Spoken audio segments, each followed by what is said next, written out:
feel like going back to my roots a little bit, wearing this old shirt and having purple hair and doing the same tag that I did a year ago.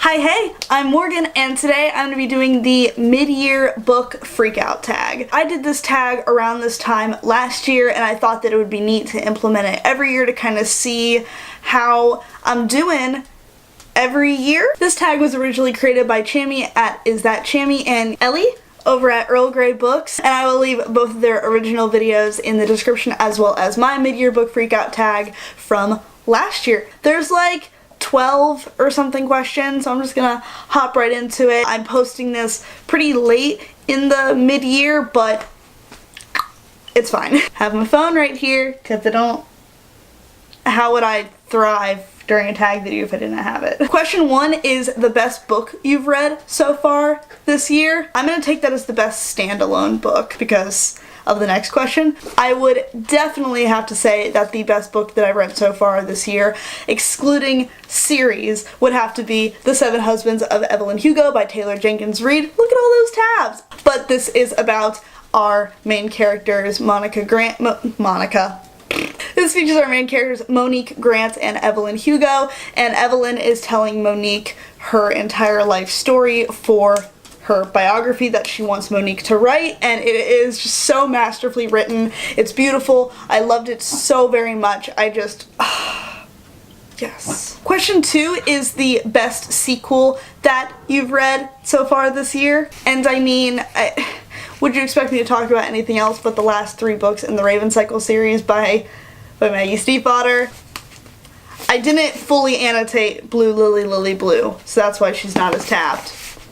But look at the Raven King. I just barely finished this series like 2 days ago, and it means the entire world to me. This is gonna be a lot to say. This comes number 2 in my favorite series of all time, right under Harry Potter.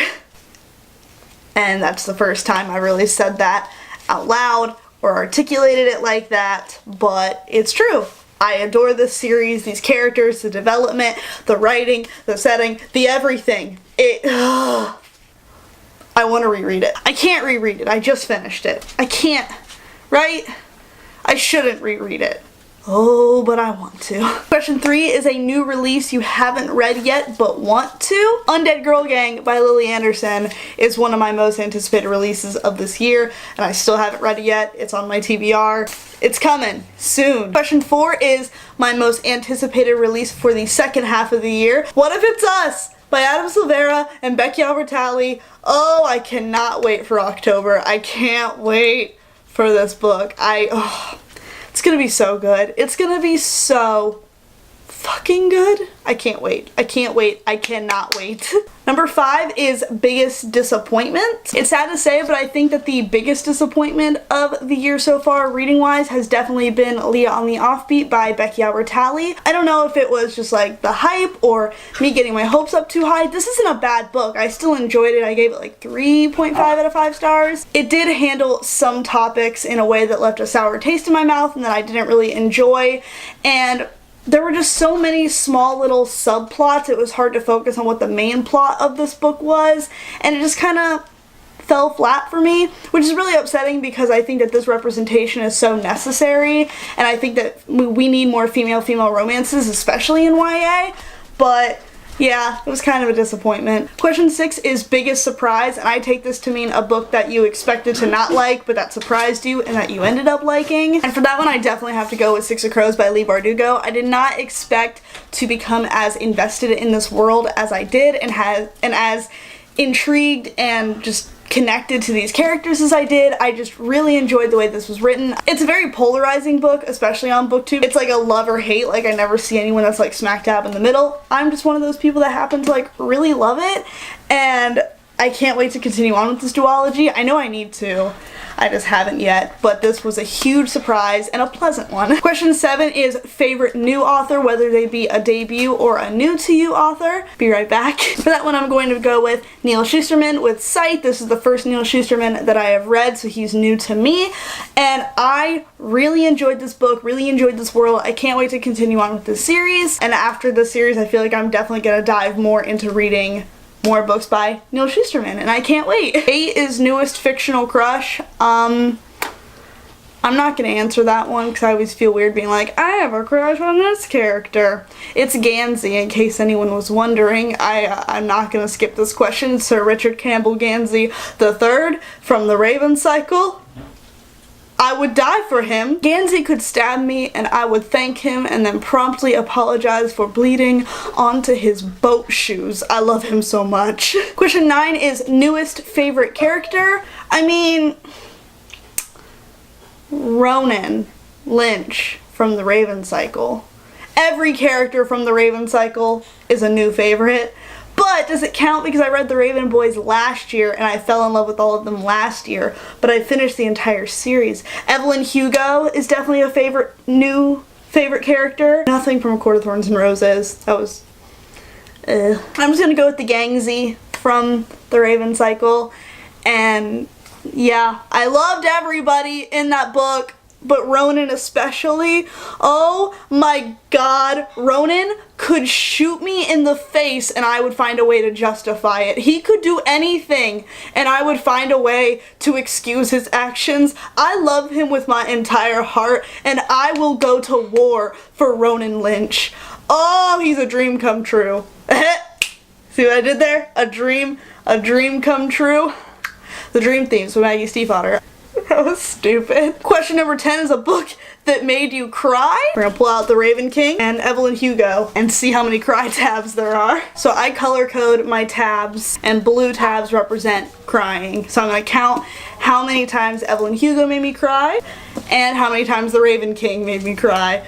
Spoiler alert, the Raven King definitely made me cry more because I am whipped by this series. Blue tabs and Evelyn Hugo. There are 1, 2, 3, 4, 5, 6, 7, 8, 9, 10, 11, 12, 13, 14, 15, 16, 17, 18, 19, 20, 21. Seven Husbands of Evelyn Hugo has 21 cry tabs in it. And the Raven King, oh fuck. This wound is still fresh. 1, 2, 3, 4, 5, 6, 7, 8, 9, 10, 11.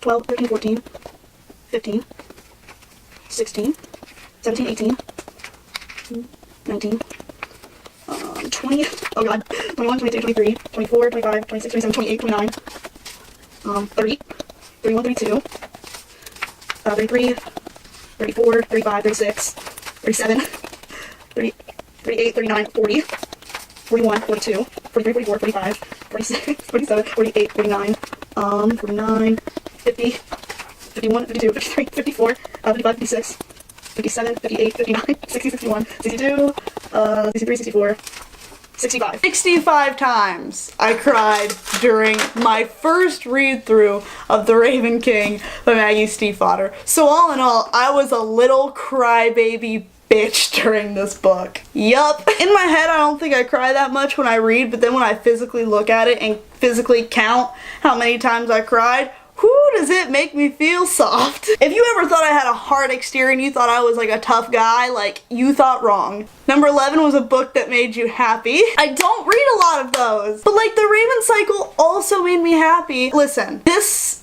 video is just gonna be me gushing about The Raven Cycle because it's so fresh in my mind and I just finished it and it made me so happy and it made me feel so many things and I developed so many loves for so many new characters. So I'm gonna say The Raven Cycle, the whole goddamn Raven Cycle. Okay, I'm trash for it, I know. Number 12 is favorite book to movie adaptation you've seen this year. The only book to movie adaptation I've seen this year so far has been Love, Simon, and I fucking love Love, Simon. So that one. Question 13 is favorite review you've written so far this year or favorite video you've uploaded so far this year. Mine is definitely my OCD discussion video where I talk about my OCD and books that have helped me in correspondence with my OCD, like books with characters that have OCD that speak a lot to me, that mean a lot to me. As far as series videos goes, that one means so much to me, and the reception that it has gotten means a lot to me, and I just love it. I'm also a big fan of Tinder Chooses My TBR. I think that that one turned out great. Also, my May TBR video I think is so funny. I'm gonna link all three of those up in the cards because I'm just infinitely proud of them. Number 14 is the most beautiful book you've bought or received so far this year. I mean, my Hufflepuff 20th anniversary edition of Chamber of Secrets is pretty goddamn gorgeous. Look at her. Oh, I love it. I love it so much. I think this is the one. Yep, this one. And question 15 are what books do you need to read by the end of the year? I mean, I just want to read books, man.